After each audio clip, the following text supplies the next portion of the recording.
आज हम ओम प्रकाश वाल्मीकि जी द्वारा रचित उनकी प्रसिद्ध कहानी है 25 चौका 150। उसका जो मुख्य पात्र है सुदीप, उसकी चारित्रिक विशेषताओं का उल्लेख करेंगे।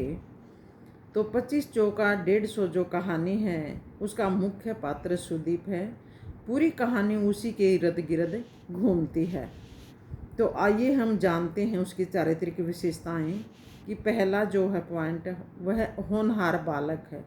सुदीप एक होनहार पुत्र है।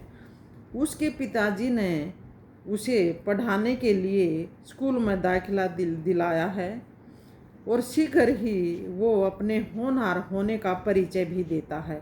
दूसरी कक्षा में आते आते वह अच्छे विद्यार्थियों में गिना जाने लगता है, क्योंकि तमाम सामाजिक जो दबाव थे बेटा, भेदभाव के बावजूद वह पूरी लगन से स्कूल में जाता है और वो सोचता है कि मुझे एक दिन अच्छा आदमी बनना है, क्योंकि वो अपने पिता को देखता है कि किस तरह से उसके पिता का एक शिक्षित होने के कारण उसका शोषण होता है। तो वो पूरी तरह से वो बालक जो है उसके मन में एक ग्रंथि सी बन जाती है और वो अपना एक पूरा उद्देश्य लेकर चलता है कि मैंने ज़िंदगी में सफल होना है, अच्छा पढ़ना है, लिख कर एक बड़ा आदमी बनना है, और इसमें वो सफल भी होता है। तो दूसरा है बेटा संघर्षशील है। कहानी में लेखक ने दिखाया है कि वो कितना संघर्षशील बालक है। वो अपने आप को, अपने जीवन को सफल बनाने के लिए बेटा, नौकरी पाने के लिए उसने काफ़ी संघर्ष किया है। और जब वो संघर्ष में एक दिन करते करते बेटा वो कामयाब भी हो जाता है, क्योंकि उसे नौकरी मिल जाती है। और जब वो पहली तनख्वाह उसे मिलती है तो उसकी खुशी का ठिकाना नहीं रहता है। तो उसकी पहली तनख्वाह मिलने पर तो देखिए एक लाइन है, एक ऐसी खुशी उसके जिस्म में दिखाई पड़ रही थी जिसे पाने के लिए उसने असंख्य कटीले झाड़ झखाड़ों के बीच अपनी राह बनाई है। तो उसने चाहे कैसी भी परिस्थितियाँ रही हों बेटा, उनका डटकर मुकाबला किया है और वो अपने आप को उसने कामयाब भी किया है।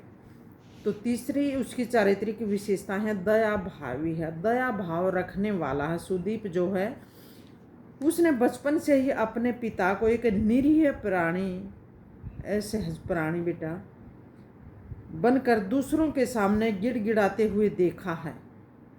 यही कारण था कि उसके मन में, उसके हृदय में ये भाव जो थे बेटा ये घर कर गए थे। जब वो देखता है कि पिता जो है वो कि उसकी हालत बेटा कैसी है, दरिद्र है, गरीब है, और किस तरह से वो अपनी आवश्यकताएं पूरा करने के लिए लोगों के सामने गिड़गिड़ाता है, तो उस बालक में वो बातें उसके मन में घर कर जाती हैं और इसीलिए वो संघर्षशील होते हुए अपने आप को वो सफल बना लेता है। जब भी किसी के सामने वो अपने पिता को गिड़गिड़ाता हुआ देखता है तो अपने दयाद्र पिताजी की छवि बेटा उसके सामने आने लगती है। ऐसे में उसका पोर पोर चटकने लगता है, जैसे धीरे धीरे उसके जिस्म पर कोई आरी चला रहा है। तो वो औरों के प्रति दया भाव रखने वाला है सुदीप जो है, ये दिखाया गया है, क्योंकि उसके साथ ये बातें बीत चुकी थी। आगे ग्रंथिग्रस्त है बेटा। सुदीप के मन में बचपन से ही अपने पिता के हो रहे जो शोषण है बेटा, उसे उसके मन पर वो असर कर गई थी। वो बातें ग्रंथि सी पड़ गई थी। जब भी वह 25 की संख्या पढ़ता और लिखता था, 25 चौका 150 याद आता है उसे कि 25 चौका 100 होते हैं और पिताजी कहते हैं 25 चौका 150 होते हैं।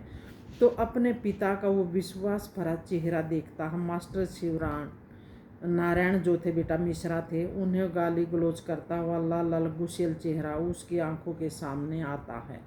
तो दोनों ही चेहरे जो हैं बेटा उसकी जो स्मृति में ये बातें घर कर गई थी। वो कभी इन बातों को भुला नहीं पा रहा था। तो जब वो बड़ा होने लगता है और उसके मन जो उसे विचलित करने लगता है कि किस प्रकार उसके पास, क्योंकि यह उत्तर अभी था नहीं, लेकिन उस उत्तर देने की वो प्रतीक्षा करता है कि मैं एक दिन पढ़ लिख कर ज़रूर कामयाब होऊंगा और मेरे पिता को भी, उसके जो इतना विश्वास करता है चौधरी साहब का, उसको मैं विश्वास किस तरह से विश्वासघात वो कर रहा, तो एक दिन मैं ज़रूर अपने पिता को ये समझाने में कामयाब होऊंगा। ये वो लेता है फैसला, अपना वो उद्देश्य लेकर बेटा सुदीप ये चलता है। आगे है उद्देश्य है, क्या उद्देश्य था उसका जो है वो 25 चौका जो 150 है बेटा वो 100 होते हैं। तो ये बातें उसके मन में घर कर गई थी। और उसका पिता जो है किस तरह से चौधरी साहब जो उसके पिता को 25 चौका 150 बताकर 25-25 के हिसाब से जो ब्याज ले रहा है और 25 रुपए देकर उस पर एहसान जताता है, तो यही बात उसके घर कर जाती है बेटा।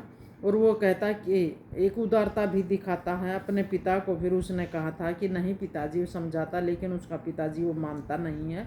तो उसने सुदीप ने यही उद्देश्य बना लिया था कि एक दिन मैं अपने पिता को ज़रूर इस बात के लिए राज़ी कर लूँगा, उसे समझा भी दूंगा। तो बड़ा होने पर बेटा जब वो पहली तनख्वाह लेकर आता है तो उस तनख्वाह में से 25-25 की वो 4 ढेरियाँ बना देता है। देखो पिताजी, ये 4 ढेरी हो गई और 25-25-25 उसे समझाता है कि किस तरह से 100 होते हैं। तब उसके पिता को बेटा ये बातें समझ में आती है और वो मान भी जाता है और आखिर वो इस बात में सफल हो जाता है। और फिर उसके पिता को विश्वास हो जाता है सुदीप पर कि 25 चौका तो 100 होते हैं, 150 नहीं होते हैं। चौधरी साहब ने उसके सामने झूठ बोला था, उसके साथ विश्वासघात किया था।